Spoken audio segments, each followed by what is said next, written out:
कि आज के 7वें दिन तक शगनाग डसेगा, पर मेरे माई बाप आपको बता दें, ज्योतिष में 7 ही दिन होते हैं और 7 ही दिन में सबको मरना है। सोमवार, मंगलवार, बुधवार, गुरुवार, शुक्रवार, शनिवार, रविवार, अगला तो फिर वही सोमवार आ जाएगा। इन्हीं 7 दिनों में सबको वो काल रूपी ब्याल अपना कलेवा बनाता है। अगर उस काल रूपी ब्याल से कलेवा न बने, ऐसा हो नहीं सकता है। काल रूपी ब्याल का कलेवा तो बनना पड़ेगा, लेकिन उसके जो डसने का कष्ट है, डसने का जो त्रास है, वो त्रास हमको न हो, पीड़ा हमको न हो, उसका क्या कोई उपाय है?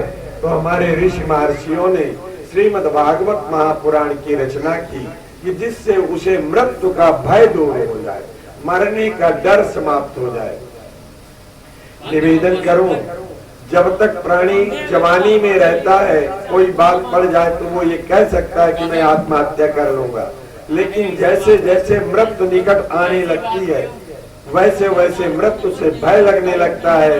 मरना कोई चाहता नहीं कि मुझे मरना पड़े। सब अंतिम सांस में वो जानता है कि अब मेरी मृत्यु हो जाएगी, फिर भी वो चाहता है कि मुझे अमेरिका ले चल करके मुझे अच्छा से अच्छा इंजेक्शन दिलवाया जाए कि मेरी मृत्यु न हो। तब मृत्यु से क्यों मृत्यु से भय होती है? मृत्यु इतनी भयावह होती है, नाम सुनते ही डर लगने लगता है। तो उस मृत्यु के भय को समाप्त करने की जो विधा है, वो है श्रीमद् भागवत महापुराण। महाराज परीक्षित कहते हैं श्री सुखदेव जी महाराज से, अभी तक आपने जो कथा सुनाई, एक से एक पावन कथा, पावन चरित्र सुनाया है आपने, पर ऐसा समझ में आता है कि जैसे परमात्मा पक्षपाती हो।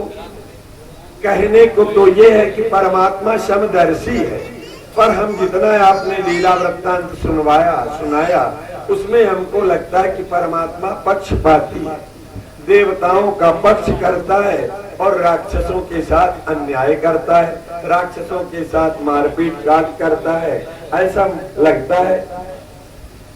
श्री सुखदेव जी महाराज कहते हैं कि ये तुम्हारा सुनने का ढंग है, तुम्हारा अपना भाव है। परमात्मा तो समदर्शी है, परमात्मा तो समदर्शी है। इसका उदाहरण एक बहुत अच्छा मिलता है श्री रामचरितमानस में। जिस समय सुग्रीव को भगवान ने कहा कि मैं एक ही बाण से बाली को मार दूंगा, बड़ा निडर होकर के चलता। उसके पहले सारी व्यथा बता चुका था कि बाली इतना कमजोर नहीं है, पर भगवान राम ने कहा ब्रह्म रुद्र शरणागत गए न उमरहि प्राण, एक ही बाण से मार दूंगा। निडर होकर के आया, दिन भर युद्ध चला और किसी तरह सुग्रीव का हित न हुआ, तो आकर के बताता है कि आपने कहा था कि मैं एक ही बाण से मार दूंगा, मैं तो पहले ही बताया था कि ये मेरा काल जैसा है, पर आपने इसको मारा नहीं और कहे थे कि मैं मार दूंगा। भगवान ने कहा एक रूप भ्राता तुम दो, एक रूप भ्राता तुम दो, होते ही भ्रमते मारो नहीं सो। अरे साधारण हम आपके गृहस्थी में जुड़वा बेटे पैदा हो जाएं तो माताएं अंतर कर लेती है, कौन बड़ा है कौन छोटा है, कौन राम है कौन श्याम है।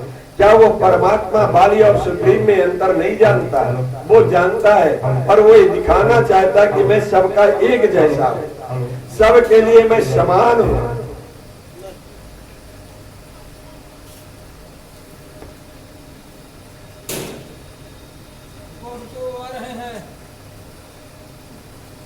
पर अंतर कब हो जाता है? बैरी और मित्र में बड़ा अंतर है, सत्य बात है। पर मित्र जितनी मित्र की याद करता है, करोड़ों गुना ज्यादा बैरी याद करता है बैरी, क्योंकि बैरी सोते जागते उठते बैठते किसी समय नहीं बोलता। मित्र की तो जब चर्चा आएगी तब याद आएगा, लेकिन उसके बारे में, दुश्मन के बारे में 24 घंटे निरंतर याद बनी रहती है। कैसे उसको पराजित करना है, इस बात की चिंता 24 घंटे लगी रहती है। भाई कुभाई अनख या लसहु, नाम जपत मंगल दिश दशहु। कोई भाव से परमात्मा को पुकारे, कोई बैर भाव से पुकारे, पर पुकार तो रहा है। आपको बता दें कि परमात्मा सबका समान है, समदर्शी है। और तुम जो ये कहते हो जो राक्षसों के साथ अन्याय करते से दिखते हैं, अगर करते होते तो प्रहलाद को क्यों बचाते? तब महाराज परीक्षित कहते हैं कि प्रहलाद के साथ कैसा हुआ। पहले ही दिन ये बात बतलाई गई थी कि सनकादिकों के द्वारा जय और विजय को श्रापित कराया गया था। जय और विजय को श्रापित करके 3 जन्म तक राक्षस होने का श्राप मिला था। पहले जन्म में हिरण्याक्ष और हिरण्यकश्यप बने, दूसरे जन्म में रावण और कुंभकर्ण बने, तीसरे जन्म में शिशुपाल और दंतवक्र बने। हिरण्याक्ष का उद्धार भगवान ने 12 रूप धारण करके किया। हिरण्यकश्यप के लिए नृसिंह रूप धारण करना पड़ा। कब?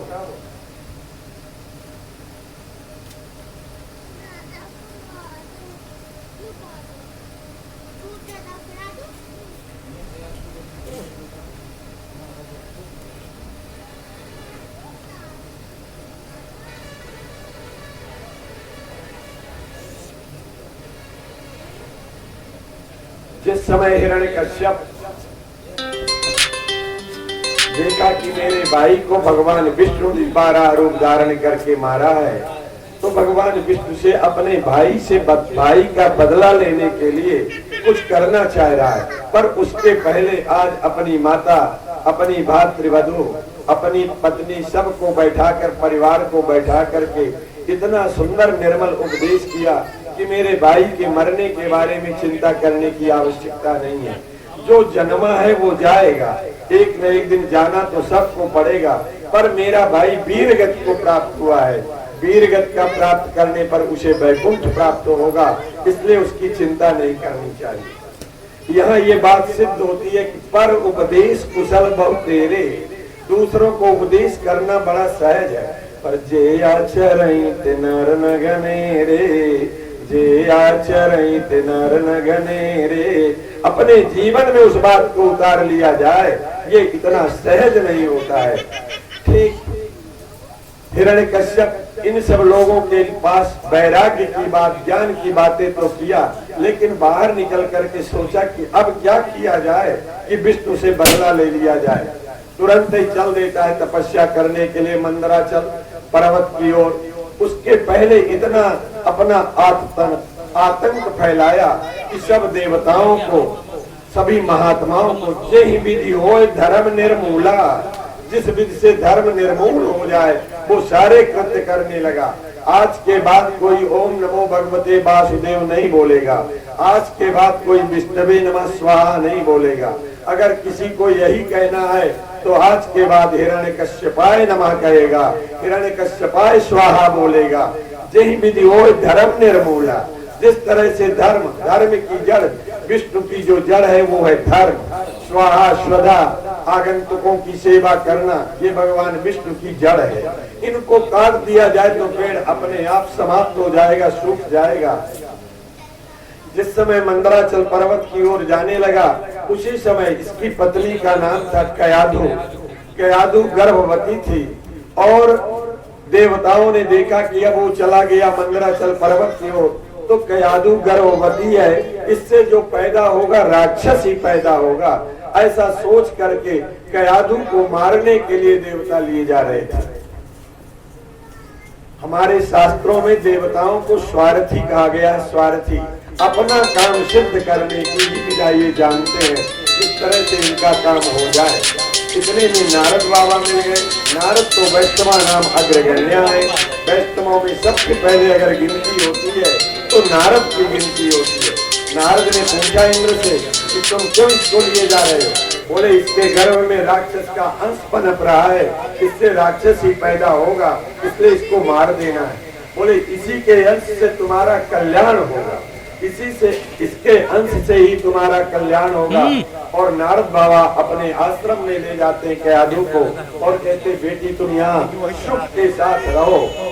अब वहाँ पर कयाधु रहते रहते जो संतों में चर्चा होती थी, जो संतों में चर्चा होती थी उसको सुनने लगी। संत तो परोपकार की भावना की चर्चा करते हैं, भगवान के मंगलमय चरित्रों का गायन करते हैं। कयादू तो सुनती रही, कालांतर में भूल भी गई, लेकिन जो उसकी कोख में शिशु पनप रहा था वो माँ के गर्भ में रह करके ही सब कुछ सुन समझ लिया। इसीलिए विद्वत जनों का, हमारे शास्त्रों का कहना है, जब माताएं गर्भवती हों तो उन्हें फिजूल की बातें न सुननी चाहिए, न करनी चाहिए, न अश्लील चित्र देखने चाहिए। उस समय भगवत चित्र देखना चाहिए, भगवत चर्चा करनी चाहिए, भगवत चर्चा सुननी चाहिए। कयादू के इस कथा से यही दृष्टांत प्राप्त होता है। ठीक, अब ये हिरण्यकश्यप मंदराचल पर्वत पर अंगूठे मात्र में, पैर के अंगूठे में खड़े होकर के ब्रह्मदेवाय नमः, ब्रह्मदेवाय नमः, ब्रह्मदेवाय नमः का स्मरण करते करते जब बड़ी उग्र तपस्या की, इसके सिर से ऐसा एक धुआं निकलने लगा तपस्या का, जिससे तीनों लोग श्रृंगार होने लगा। एक आसुरी तपस्या होती है, एक दैवी तपस्या होती है, और सबके अंदर ये है मेरे भाई, सबके अंदर काम, क्रोध, लोभ, मोह, मद, मत्सर, छल, दंभ, पाखंड, ईर्ष्या, डाह, ये भी सबके अंदर है। ज्ञान, वैराग्य, तितिक्षा, सम, दम, नियम, संतोष आदि ये भी पार्टी है सबके अंदर। एक सोई हुई है और एक जागी हुई है। जो जागी हुई है वो दुख की दाता है, जो सोई हुई है वो सुख की दाता है। हमें उसे जगाना है। ब्रह्मा इसकी भक्ति से प्रसन्न होकर के आ गए और ब्रह्मा ने कहा, बेटा मैं तुम्हारी भक्ति से प्रसन्न हूँ, वरदान मांगो। हिरण्यकश्यप ने वरदान मांगा, मेरी मृत्यु ना हो। ब्रह्मा ने कहा, ये मेरे पास नहीं, मैं तो सृष्टि का रचयिता हूँ, मैं तो केवल सृष्टि पैदा करता हूँ, मेरा पैदा करना काम है, और संहार करना न करना ये तो भगवान शिव के हाथ में है। मैं ये वरदान नहीं दे सकता, ये सामर्थ्य मेरे में नहीं है, कोई और वरदान मांग लो। तो हिरण्यकश्यप कहता है, मेरी मृत्यु दिन में ना हो, मेरी मृत्यु रात में ना हो, मेरी मृत्यु आकाश में ना हो, पाताल में ना हो, धरती में ना हो, ब्रह्मा के बनाए हुए किसी व्यक्ति से ना हो, ब्रह्मा के बनाए हुए किसी आयुध से ना हो। यद्यपि तुमने वरदान बड़ा कठिन मांगा है, पर तथास्तु, ठीक ये वरदान मैं तुमको देता हूँ। जब ऐसा वरदान प्राप्त करके, आश्चर्यमय वरदान प्राप्त करके आया, तो जितना उपद्रव अभी तक किया था उससे करोड़ गुना बढ़ा दिया। सब देवता जाकर के गिर गंधराओं में छिप गए। अब कैसे प्राण बचे? नारद ने कहा, अगर कोई बचा सकता है तो भगवान का भक्त ही बचा सकता है। जब विषम परिस्थिति आती है मेरे माई बाप, तो किसी संत की शरण लेनी चाहिए, संत ही बचा सकता है। कर्तुम अकर्तुम अन्यथा कर्तुम समर्था, ये इति ईश्वर जो परमात्मा की परिभाषा है वो संत में लागू होती है। एक बार की बात बतावें, एक नारद जी धरती में मृत्युलोक में घूमने आते थे। घूम घाम करके जब बैकुंठ जाने लगे तो एक गृहस्थ के घर में ठहरा करते थे। एक गृहस्थ के घर में दोपहर का भोजन करें, थोड़ी देर विश्राम करें, उससे दक्षिणा लें, तत्पश्चात बैकुंठ जाया करते थे। 2-4 बार उसके यहाँ भोजन किया। किसी के यहाँ किसी का नमक खाने पर उसके प्रति मोह लगता है, उसके पाप पुण्य का भागी बनता है प्राणी। इसीलिए साधारणतया जो अच्छे संत होते हैं भीख मांग के खा लेते हैं, लेकिन एक ही घर का भोजन नहीं करते। एक घर का भोजन करते करते उसके नमक का ऋण चढ़ जाता है, उसके अन्न का ऋण चढ़ जाता है। आज नारद बाबा ने 4-5वीं बार आए, ओहो दाम्पत्य सुंदर भोजन कराया।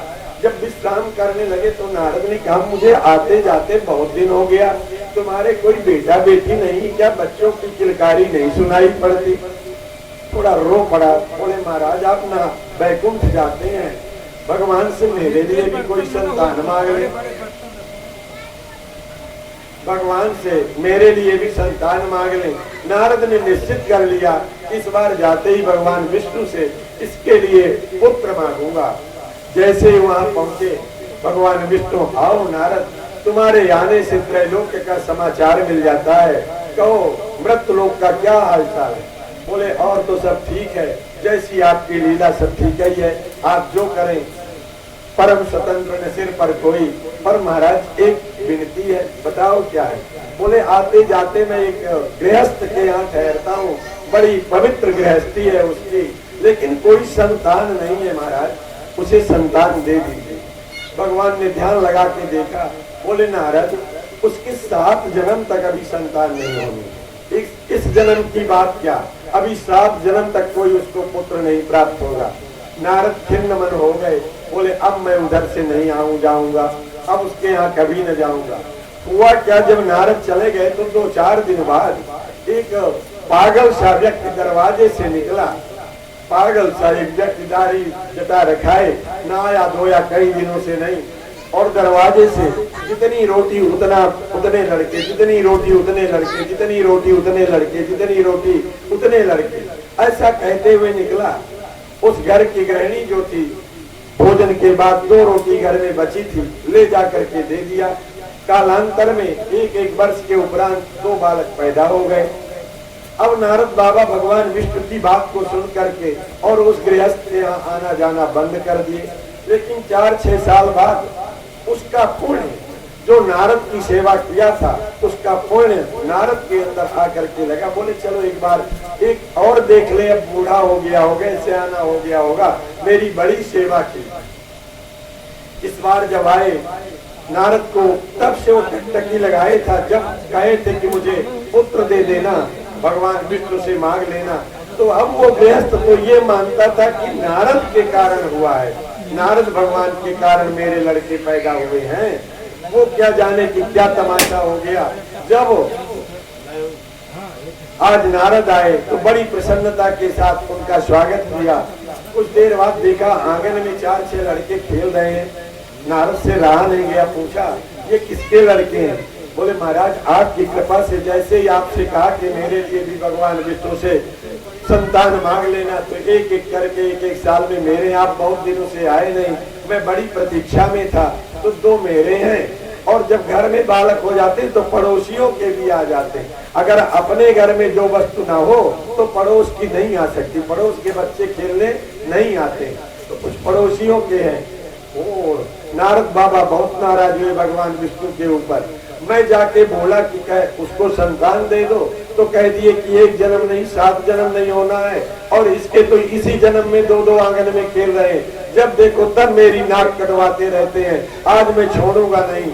और तुरंत ही वैकुंठ पहुंचते हैं और जाकर के भगवान से मारे क्रोध के उलहना देते हैं, क्यों आप मेरी जब तक नाक कटवाते रहते हैं? आपने कहा था कि उसके 7 जन्म कोई पुत्र नहीं होना है, और उसके तो इसी जन्म में 2-2 लाल खेल रहे हैं।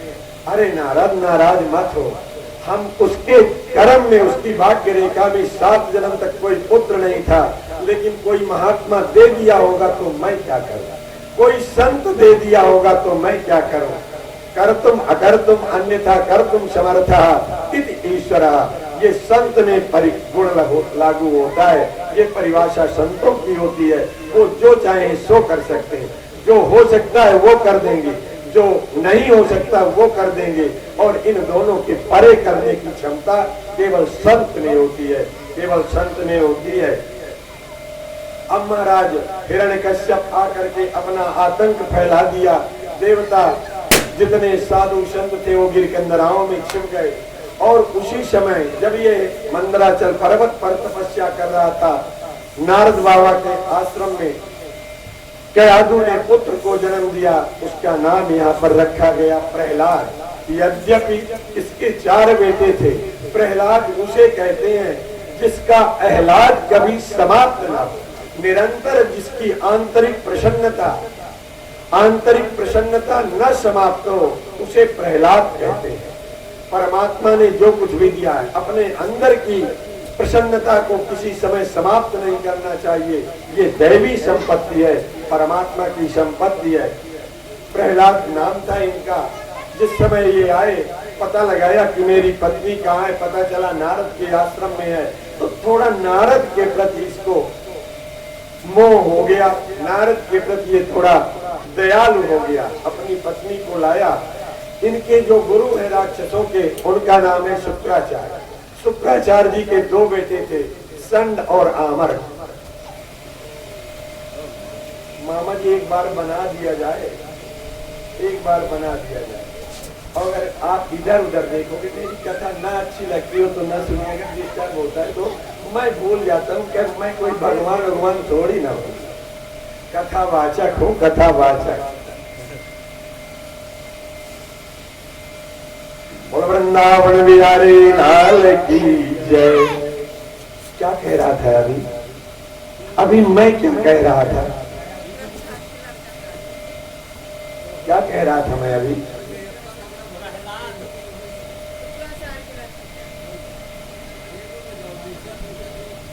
राक्षसों के गुरु हैं शुक्राचार्य। शुक्राचार्य जी के दो बेटे हैं, संड और आमर्क। जब पता चला कि प्रहलाद थोड़ा बड़े हो गए हैं तो गुरु पुत्रों के मन में लोभ आया कि इनको शिक्षा मैं दूं तो अच्छी दक्षिणा, प्रचुर दक्षिणा मिलेगी। तो संड और आमर्क आकर के कहते राजघराने में कि इस बालक को मैं विद्याध्ययन कराऊंगा, पिताजी नहीं कराएंगे। और इनके विद्यालय का नाम था हिरण्यकश्यप दानव विद्यालय, जहाँ पर भेद नीति, दंड नीति की शिक्षा दी जाएगी, वहाँ धर्म नीति की शिक्षा नहीं दी जाएगी। उस विद्यालय में लेकर के आ गए, पढ़ाने लगे। पढ़ाते पढ़ाते कुछ समय बीता। जितना पढ़ाते थे गुरुपुत्र उतना वो क्लास में तो सब का सब याद हो जाए, लेकिन आगे निकलने के बाद वो बातें याद न रह जाती थी। एक बार की बात बताऊं, जब गुरु द्रोणाचार्य कौरव और पांडवों को पढ़ा रहे थे तो सब लोग इनकी पढ़ाई हुई विद्या को कोई एक दिन में, कोई 2 दिन में, कोई 3 दिन में श्लोकों को याद कर ले। महाराज युधिष्ठिर भी याद कर लेते थे, लेकिन जब दूसरे दिन द्रोणाचार्य जी पूछे कि बताओ युधिष्ठिर कल क्या पढ़ाए थे, तो कहे नहीं याद है। एक एक श्लोक को 6-6 महीने महाराज युधिष्ठिर कह देते थे कि मुझे नहीं याद है। एक दिन पूछा द्रोणाचार्य जी ने कि तुमको याद तो है फिर भी तुम कहते हो कि मुझे नहीं याद है, सुनिएगा मेरी इस बात को। तो महाराज युधिष्ठिर कहते थे कि जब तक मैं आपके इस बताए हुए मंत्र को अपने जीवन में नहीं पूरी तरह 100% उतार लेता, तब तक मैं आपसे कैसे कह दूं कि मुझे याद हो गया। मैं जो जानता हूँ उस जानने के बावजूद भी उसके विपरीत कार्य करूं तो कहाँ जानता हूँ। जानना तो तब है जब वो मेरे जीवन में, मेरे आचरण में आ जाए, तब न जानना कहलाएगा। अगर नहीं आया तो जानना कहाँ कहलाया। केवल बात पटता है, हमने सुन लिया है, हमने रट लिया है, तो अपनी हमारे जीवन में ये बातें आनी चाहिए। महाराज युधिष्ठिर यही कहा करते थे। अब आज संड और आमर्क ने सोचा कि मेरा शिष्य अच्छा पढ़ गया है, ले जाऊंगा तो राजा बहुत दान देगा। ले गए घर में। महारानी कयाधु तब से प्रतीक्षारत थी। 1 वर्ष बीत गया, कयाधु ने नहीं देखा था। आज जब आए तो वहां तो गुरुओं के यहाँ जो गुरुकुल में सबके साथ एक जैसा व्यवहार होता है, वहाँ कोई राजपुत्र नहीं होता है, सब एक जैसे विद्यार्थी होते हैं। महारानी कयाधु ने इनको स्नान करवाया, सुंदर अलंकारों से अलंकृत कराया, आंखों में अंजन लगाया, सिर को छूंगा और इसके बाद कहा बेटा जा अपने पिता के चरणों में प्रणाम कर। भेजी तो लेकिन कलेजा डर रहा था, क्योंकि जो बालक है वो किसी और दिशा का गामी है, जो इसका पिता है वो पश्चिम दिशा का गामी है। कलेजा कांप भी रहा था, पर न्याय के अनुसार वेग तो रही थी।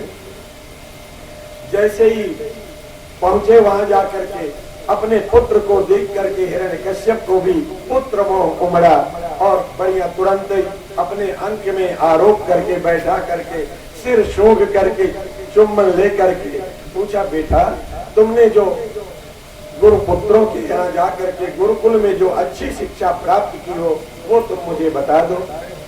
महाराज प्रहलाद ने केवल एक ही बात बतलाई कि मुझे भगवान विष्णु और उनके भक्त ही प्रिय लगते हैं पिताजी, और कोई दूसरा प्रिय नहीं लगता। बड़े जोर से पटका और गुरुपुत्रों को कहा तुमने यही नीति सिखाई है। मैंने तुमसे कहा था कि मेरे पुत्र को दंड नीति और वेद नीति सिखाना, राक्षस नीति सिखाना। ये कहाँ मेरे बैरी की बात कर रहे हो, मेरे कुल का कुलाड़ी पैदा कर रहे हो। कांपने लगे, आए थे दक्षिणा लेने के लिए, कांप गए दोनों के दोनों, कहीं मृत्यु दंड न दे दे। कुछ जगहों पर, कुछ अन्य शास्त्रों में, अन्य पुराणों में कथा आई है कि यहाँ पर हिरण्यकश्यप ने संड और आमर्क को, गुरुपुत्र को प्राण दंड दिया है। पर महाराज प्रहलाद ने कहा कि अगर मेरे मनसा वाचा कर्मणा में कभी कोई पाप ना आया हो तो गुरुपुत्र तुरंत जीवित हो जाए, ऐसा उन्होंने जीवित किया था। पर भागवत में ऐसा नहीं आया। ठीक ले जाते, कहते मैं तो नहीं पढ़ाया, यहाँ आकर के फिर अच्छी विद्या पढ़ाए, पढ़ाते पढ़ाते आज फिर से लग गया कि प्रहलाद पूरी विद्या सीख गया है, राक्षसी विद्या को। और ले जाकर के जब पहुंचाए कयादू पुनः अलंकृत करके आज पिता के पास जब भेजा, पिताजी ने कहा बेटा अगर तुमको कोई अच्छी सी बात, इतना साल भर तुम पढ़े, इसमें तुम्हें जो बात अच्छी लगती हो वो तुम मुझे सुना दो। बोले पिताजी सुना दो, नाराज मत होना। आज सुना रहे प्रहलाद। श्रवणम कीर्तनम विष्णो अस्मरणम पाद सेवनम, श्रवणम कीर्तनम विष्णो अस्मरणम पाद सेवनम, अर्चनम वंदनम दास्य सख्यात्म निवेदनम। जो परमात्मा श्री राम ने सबरी को 9 भक्त का ज्ञान दिया था, 9 भक्त सुनाया था, पिताजी मुझे भगवान विष्णु के चरित्रों को श्रवण करना, उनके नाम का कीर्तन करना, श्रवणम कीर्तनम विष्णु अस्मरणम, भगवान विष्णु के नाम का बार बार चिंतन करना, स्मरण करना, श्रवणम कीर्तनम विष्णु स्मरणम पाद सेवनम, उनके चरणों की सेवा करना, उनका वंदन करना, उनका दास बन जाना और अपनी आत्मा उनको समर्पित कर देना, यही मुझे अच्छा लगता है। बड़े जोर से पटक दिए। यहाँ मन में तो है कि 9 भक्ति को विस्तार के साथ सुनाया जाए, पर समय अभाव है। अरे प्रथम भगति संतन कर संगा, दूसर रति मम कथय प्रसंगा, गुरुपद पंकज सेवा, तीसर भगति अमान, और चौथ भगति मम गुण गना, करई कपट तजिगान, मंत्र जाप मम दृढ़ विश्वासा, पंचम भजन सुवेद प्रकाशा, छठम शील विरति बहु कर्मा, निरत निरंतर सज्जन धर्मा, सातों सम मोहि मैं जग देखा, मोते संत अधिक कर लेखा, आठों जथा लाभ संतोषा, सपने हूँ नहीं देखी पर दोषा, नवम सरल रस क्षण कमाई। इस तरह श्रवणम कीर्तनम विष्णु स्मरणम पाद सेवनम, अर्चनम वंदनम दास्य सख्यात्म निवेदनम। बड़े जोर से उठा के पटका, जितने जोर से पटका था उतने में प्रहलाद को मर जाना चाहिए, लेकिन क्यों नहीं मरे? जब ये कयादू के गर्भ में थे और महात्माओं की वाणी को जब सुनते थे, उस समय गर्भस्थ शिशु ही पूर्ण तरह भगवान विष्णु को समर्पित हो गया था। तो लक्ष्मी कमल नयन के साथ बैठे हुए कहती हैं, इस बालक को धरती पर आते ही मैं गोद ले लूं। हे नाथ, भगवान विष्णु से कहती हैं कि जैसे ही माँ के गर्भ से बाहर निकलेगा वैसे ही मैं इसको गोद में ले लूंगी। और जिसको लक्ष्मी गोद में ले ली हो तो क्या चाहे जहाँ पटके, तुरंत ही उन्होंने कहा जल्लादों को बुला करके ले जा करके इसको पहाड़ से गिरा करके मार डालो, समुद्र में डुबा के मार डालो, बड़े बड़े नागों से नुचवा करके मार डालो, जिस तरह से भी इसका प्राणांत हो, ये तो मेरे कुल का कुल्हाड़ी है। इतने तरह के सारे दुख दिए गए, लेकिन प्रहलाद का बाल बांका न हुआ। जाको राखे साइया अरे मार सके ना कोई, और बाल न बांका कर सके जो जग बैरी हो। जिसे महारानी लक्ष्मी ने गोद लिए हो उसका कौन बाल बांका कर सकता है? अंत में हिरण्यकश्यप बहुत परेशान हुआ। जितना मारने का उपाय कर रहा था उतने उसकी कीर्ति बढ़ती जा रही थी, उसकी उतनी सुंदरता बढ़ती चली जा रही थी। हाथी के पैर के नीचे कुचलवाया, नागों से नुचवाया, पहाड़ से गिराया, समुद्र में डुबाया, लेकिन किसी तरह से प्रहलाद का कुछ भी बाल बांका न हुआ। अंत में एक दिन हिरण्यकश्यप की बहन आती है, उसका नाम था होलिका, और ये इसको वरदान प्राप्त था कि ये आग में बैठ जाए तो इसका बाल बांका नहीं होगा, आग इसको कुछ नुकसान न पहुंचाएगी, लेकिन जिसको साथ में लिए रहेगी उसको जला देगी। वो आई, बोले भैया बड़े चिंतातुर हो। हिरण्यकश्यप ने कहा बहन बहुत परेशानी है, एक लड़का ऐसा पैदा हो गया जो कुल का कुल्हाड़ी पैदा हो गया है, जिस विष्णु को मैं मारना चाहता हूँ, जिसके लिए सारे उपाय कर रहा हूँ, उसी का ये भगत बना हुआ है, अपने ही कुल में दूसरे का दूत बैठा हुआ है।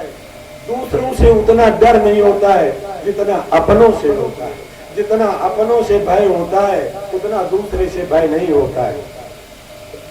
अगर विभीषण न निकलता लंका से तो राम कदाचित कतई जीत नहीं सकते थे रावण को। अपनों से ही बचना चाहिए। निकुंभिला का यज्ञ कहीं अगर मेघनाद कर लेता ना, जिसको कोई नहीं जानता था, केवल रावण तक नहीं जानता था निकुंभिला के यज्ञ को, केवल विभीषण जानता था। विभीषण को लात मार करके निकाल दिया और तुरंत ही वो राम से कहता है अगर ये निकुंभिला का यज्ञ पूरा हो गया नाथ तो फिर मेघनाद को जीता नहीं जा सकता है, और उसका यज्ञ विध्वंस करवाया गया था। केवल ये बात विभीषण को पता थी। इसलिए शिक्षा देती है ये भागवत, अपने जन को कभी भी बाहर मत करिए, उसको बचा के रखिए। अन्य से दुश्मनी हो जाए, अपनों से दुश्मनी करना अपनी घात करना है। ठीक होलिका ने कहा तो आप इतने चिंता क्यों करते हो, मैं उसको आज ही जलाए देता हूँ। और कहा तुम चिता तैयार करो, आग लगवा दो, मैं अपने भतीजे को प्यार पुचकार करते हुए उसमें लेके बैठ जाऊंगी, प्रहलाद भस्म हो जाएंगे, मेरा तो कुछ बिगड़ेगा नहीं। बोले तू अभी तक कहाँ छिपी रही, अच्छा हुआ कि आ गई आज इतने दिन में भी। लेकर के चिता में बैठ जाती है। जैसे ही आग जलाई गई चिता की आग तुरंत ही आकाश मंडल को पहुंचने लगती है। चिता में आग लगते ही, वैसे आग इतना जल्दी नहीं, या तो गर्मी के दिनों में गेहूं में पेट्रोल काम करता है गेहूं के पेड़ में, या कि फिर चितई में काम करती है। आग लगाओ कि नभमंडल को छू लेती है, लगता है। जैसे ही लगाया कुछ देर में चिल्लाने लगी बचाओ बचाओ बचाओ, लेकिन अब कौन बचा सकता था। स्वयं होलिका तो जल गई, लेकिन प्रहलाद का एक बाल बांका नहीं हुआ। प्रहलाद ज्यों के त्यों पूछा लोगों ने कि होलिका को जब वरदान प्राप्त था कि अग्नि उसको जला नहीं सकती तो क्यों जला देगी। देवताओं के वरदान केवल धर्म के काम करने के लिए होते हैं, अधर्म का काम करने के लिए निष्फल हो जाते हैं। अधर्म का काम किया जाए तो वही वरदान निष्फल हो जाता है। इसलिए जो भी यहाँ ये शिक्षा मिलती है कि जो भी परमात्मा ने आपको दिया है इसका धर्म करिए, अगर इसको गलत काम पर उपयोग करेंगे तो ये निष्फल हो जाएगा, सब समाप्त हो जाएगा। अधर्मी कभी राइज नहीं हो सकता है। मैं आपको बता दूं, जिस दिन से पैदा हुआ और अंतिम सांस तक दुर्योधन स्वर्ण सिंहासन पर बैठा रहा, और महाराज युधिष्ठिर पैदा होते से ही कभी लाक्षा भवन, कभी जहर के लड्डू, कभी महाराज दुर्वासा का डर, तरह तरह से कभी भी एक दिन एक गिलास अच्छा पानी पीने को नहीं पाए। पर उदाहरण अगर कोई माई का लाल बता दे, कोई माता अपने बेटे का नाम दुर्योधन नहीं रखती। दुर्योधन स्वर्ण सिंहासन पर बैठा रहा और युधिष्ठिर कभी सोने के सिंहासन पर न बैठे, पर कोई माता अपने बेटे का नाम दुर्योधन नहीं रखती है। और हमारे भारत में युधिष्ठिर हजारों करोड़ों मिल जाएंगे। यही इसका सबसे बड़ा उदाहरण है। अधर्मी कभी राइज नहीं होता है और धर्मी कभी ऐसा उसका नुकसान हो नहीं सकता। परीक्षा उसकी हो सकती है, धर्मी की परीक्षा होती है, अधर्मी की परीक्षा भी नहीं होती, पर वो अंतोगत्वा गर्त में ही जाएगा। ठीक जब वो भी न जला पाई तो आज हिरण्यकश्यप का क्रोध जो है पराकाष्ठा को प्राप्त कर गया। बोले जब देखो तब विष्णु विष्णु विष्णु करता रहता है, बता तेरा विष्णु कहाँ है। प्रहलाद अन्य तो कांप जाते थे, जिस समय गरजता था ये धरती डोल जाया करती थी, देवताओं की पत्नियों का गर्भ गिर जाया करता था, लेकिन महाराज प्रहलाद का बाल बांका नहीं होता था, इन्हें जरा डर नहीं आता था। महाराज आज गुरु शंकराचार्य से पूछा गया मुक्तम किम लक्षण, मोक्ष का लक्षण क्या है, मोक्ष का लक्षण क्या है। आज जगत गुरु शंकराचार्य जी से प्रश्न हुआ था ये, उन्होंने कहा था निर्भयम, जिसके अंदर कोई डर ना हो वो मोक्ष को प्राप्त है। निर्भयम। महाराज प्रहलाद को तो परमात्मा ही दिखाई पड़ते थे, उनको क्यों भय लगे। बोले पिताजी आपका प्रश्न गलत है। हिरण्यकश्यप ने कहा जब देखो तब तुम विष्णु विष्णु करता रहता है, कहाँ है तेरा विष्णु, बता कहाँ रहता है। बोले पिताजी आपका प्रश्न गलत है, मेरा विष्णु, आप ये प्रश्न करिए कि मेरा विष्णु है कहाँ है। मेरा परमात्मा मुझ में तुझ में जित देखो तित श्याम मई है, श्याम कुंज बन जमुना श्यामा श्याम गगन गन घटा चाहिए, मेरा विष्णु तो हर जगह है। बोले अच्छा है, इस खंबे में भी है। बोले हाँ इस खंबे में भी है। तुरंत उसको लाल करवाया गया, ऐसा करंट लगवाया गया, अंगार करवा दिया गया लोहे के खंबे को, और लाई जाकर के प्रहलाद को चिपकाने की कोशिश की गई। थोड़ा सा प्रहलाद के अंदर झिझक आई तो देखा तो उसमें एक चींटी चल रही थी। बोले जब ये चींटी नहीं जल रही है तो हमारा क्या हो सकता है। जैसे ही चिपकाने के लिए ऐसे जोर से मारा कि चट चट करके वो खंबा फट जाता है और उससे नरसिंह भगवान प्रकट हो जाते हैं। बोले नरसिंह भगवान की जय। जैसे नरसिंह भगवान प्रकट हुए दौड़ करके हिरण्यकश्यप को पकड़ा, अपनी गोदी कर लिया। इतने में भागने की कोशिश तो किया लेकिन अब तुम भाग नहीं सकते हो। हिरण्यकश्यप ने कहा तुम मुझको मार नहीं सकते हो। बोले क्यों नहीं मार सकता। बोले मैं ब्रह्मा के बनाए हुए किसी प्राणी से मैं मर नहीं सकता। भगवान नरसिंह कहते देख ले, करोड़ों ब्रह्मा में रोज बनाता हूँ, एक नहीं करोड़ों ब्रह्मा रोज बनाता हूँ। ब्रह्मा मुझको नहीं बनाता, मैं ब्रह्मा को बनाता हूँ। देख मुझको, ना तो मैं नर हूँ न मैं जानवर हूँ, कहाँ मैं ब्रह्मा का बनाया हूँ। बोले मुझको कोई दिन में नहीं मार सकता, कोई रात में नहीं मार सकता। बोले देख लो इस समय न दिन है न रात है, सूर्य अस्ताचल की ओर चला गया है। यह है संधि बेला कहलाती है, न इसको दिन कहते हैं न इसको रात कहते हैं। बोले मुझको कोई बाहर नहीं मार सकता, कोई अंदर नहीं मार सकता। बोले देख ले, भवन के देहली पर बैठा हूँ, न तो इस समय अंदर है और न बाहर है। देहली न अंदर मानी जाएगी और न बाहर मानी जाएगी।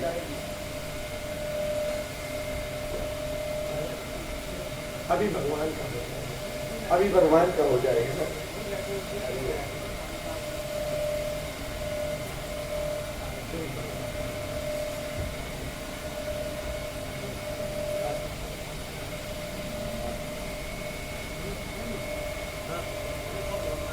सिंहासन को चढ़ा दे, बढ़िया से चढ़ाना, गिराना देना है ना। अभी तुमसे छोटे हैं ये, अभी देवकी के गर्भ में यहाँ ज्यादा देखो नाखून वाखून न लग गया।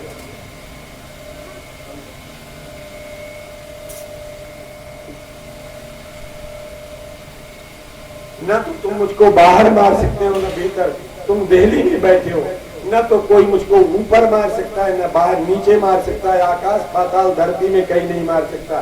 बोले देख लेना इस समय तू आकाश में न धरती में न पाताल में, मेरी गोद में बैठा, ऐसा कह करके जैसे ही छेड़ने को हुए। बोले ब्रह्मा के बनाए हुए किसी आयुध से मुझे को कोई नहीं मार सकता, ये ब्रह्मा का वरदान है। बोले देख ले, ब्रह्मा के बनाए हुए वरदान के आयुध नहीं, मेरे नाखून है, मेरे नाखून। और अपने नाखूनों से विदीर्ण करके उसकी हाथों की अतड़ियों को अपने गले में माला डाल करके भगवान इतने क्रोध में हो गए, इतने क्रोध में हो गए जिसका पारावार न रहा। इतना क्रोध हुआ। हिरण्यकश्यप के मरने के बाद देवताओं ने दुंदुभियां बजाई, फूलों की वर्षा की।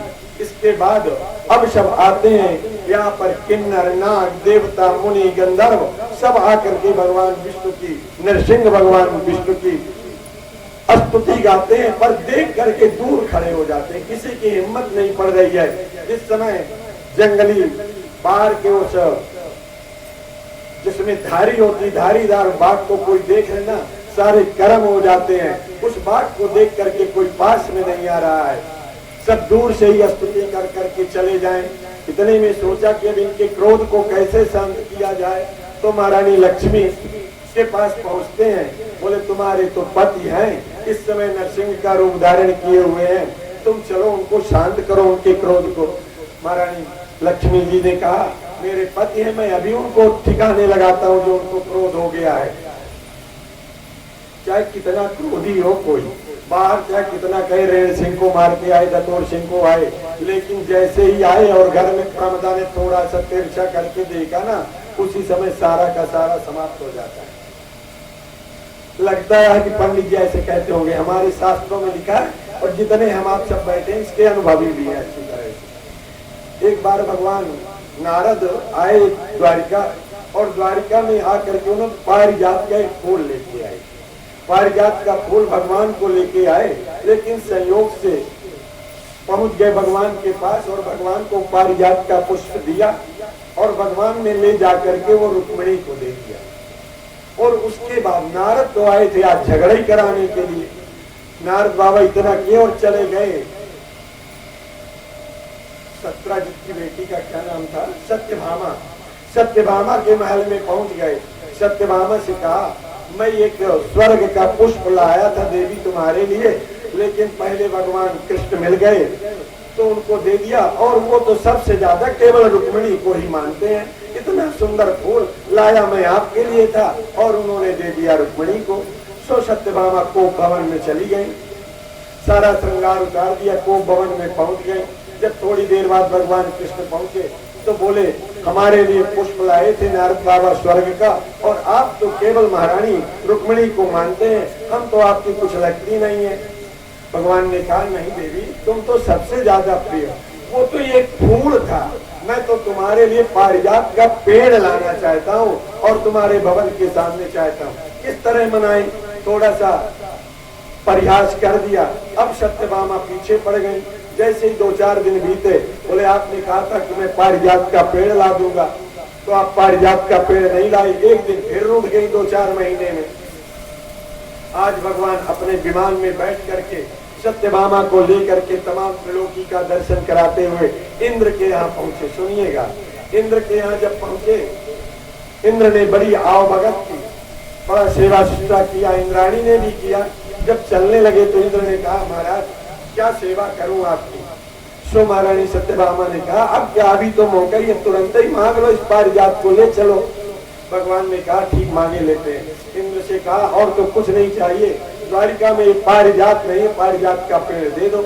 इंद्र देना चाहे, जैसे उखाड़ने के लिए हुए, सो इंद्राणी ने आंख दिखाई, ये सो इंद्र की सिट्टी पिट्टी घूम हो गई। बोले, ये स्वर्ग का वैभव है, तुम कैसे दे सकते हो? जैसी तिरछी आंख दिखाई सो इंद्र न दे पाए। और 1 बार 2 बार 4 बार इंद्र तो देना चाहते थे, लेकिन इंद्राणी की आंख देख करके भूल जाए, सारा का सारा देना बंद हो गया। और यहाँ पर 10वें स्कंद में भगवान इंद्र का और विष्णु कृष्ण का युद्ध हुआ है।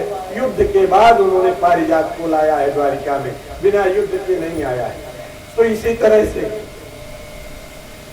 महारानी कहती है कि मैं उनके क्रोध को दूर कर दूंगा, लेकिन जब पास में आए, देखा नरसिंह भगवान का विकराल रूप। ओ, मैं तो इनका सुंदर रूप देखा, नील नील श्याम, लाज शोभादि कोटि शोट कोटि सत्काम, अरे कोटि मनोज लजाओ निहारे।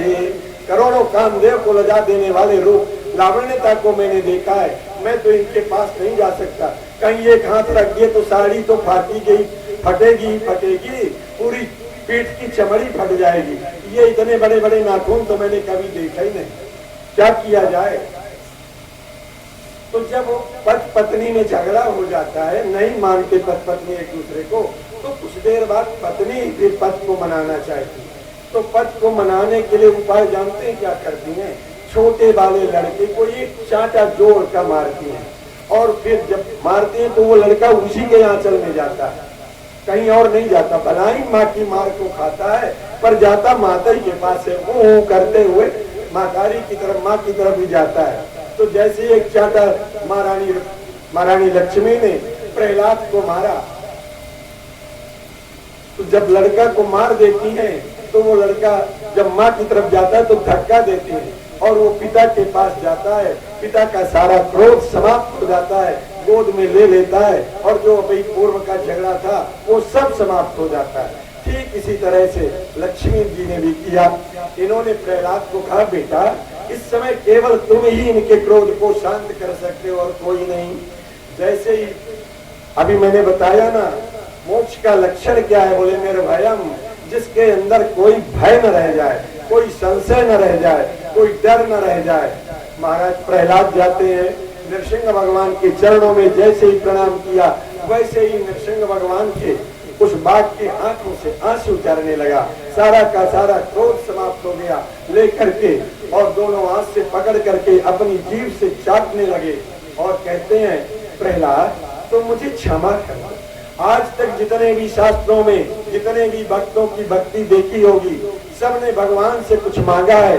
यहाँ भगवान आज आके अपने भक्त प्रहलाद से कहते हैं, प्रहलाद तो मुझे क्षमा कर दो, मुझसे आने में भूल हो गई। भक्ति कोई करे तो प्रहलाद के जैसा, जिससे भगवान क्षमा मांग रहा है। आज तक भक्त पर परमात्मा से क्षमा मांगते थे, लेकिन आज पहली बार परमात्मा स्वयं अपने भक्त से कहता है, प्रहलाद तुम मुझे क्षमा कर दो, आने में मुझसे देर हो गई, मुझे बहुत पहले आना चाहिए। तुमको इसने इतना सताया, पाशनी में बांधा, समुद्र में डुबाया, आग में जलाया, नागों से कटवाया, आग में जलाया, जितने संसार के कष्ट है सबने दिया, पर तुम न डरे। केवल एक मेरे नाम के भरोसे रहकर तुमको कोई डर न लगा, इसलिए प्रहलाद तुम मुझे क्षमा कर दो, मुझे आने में देर हो गई। बेटा प्रहलाद कुछ वरदान मांग लो। बोले नाथ मुझे वरदान नहीं मांगना। बोले मैं जिसको दर्शन देता हूँ, मोर दरस अमोघ जग माही, मैं जिसको दर्शन देता हूँ उसको कुछ वरदान भी देता हूँ। बोले मुझे नहीं मांगना है। बोले प्रहलाद कुछ न कुछ तो तुम मांग लो, मेरा मन है कि कुछ तुम मांगो। बोले अच्छा, बहुत बढ़ा चढ़ा करके नहीं, अभी आगे की कथा कहना है। प्रहलाद ने कहा ठीक, अगर आप नहीं मांगे तो मांगता हूँ। क्या मांगते हैं? बोले ये वरदान दे दीजिए कि मेरे मन में मांगने की इच्छा ही पैदा न हो। ये वरदान दे दीजिए कि मेरे अंतःकरण में मांगने की इच्छा ही समाप्त हो जाए, यही वरदान आप दे। बोले वाह रे प्रहलाद, मांगा भी तो क्या मांगा। अंतोगत्वा भगवान प्रसन्न होकर के प्रहलाद को अपना धाम तो देते ही है। प्रहलाद ने कहा महाराज मैं विमान में बैठ करके जा रहा हूँ, लेकिन एक बात मन में कोच रही है, चाहे जैसा भी हो, जनक तो मेरा यही है, इसके अंश से ही मैं पैदा हुआ हूँ, इसलिए हो सके तो मेरे पिता को आप क्षमा कर दो। बोले बेटा तेरा जैसा भक्त जिसके कुल में पैदा होगा, तेरे जैसा किसी कुल में बेटा पैदा होगा, उसके पिता को कोई क्षमा नहीं कर सकता, वो नरक जाएगा। तेरे से आगे आगे जो विमान जा रहा है वो तेरे पिता का जा रहा है, जो आगे विमान बैकुंठ की ओर चला जा रहा है वो तेरे पिता का जा रहा है, उसमें तेरे पिता बैठे हुए हैं। एक कुल में कोई संत हो जाए, कोई साधना करने वाला पैदा हो जाए ना, तो 21 कुल को तारता है, 21 पितरों को तारता है। वृंदावन बिहारी लाल की जय। श्री कृष्ण गोविंद हरे मुरारे, हे नाथ नारायण।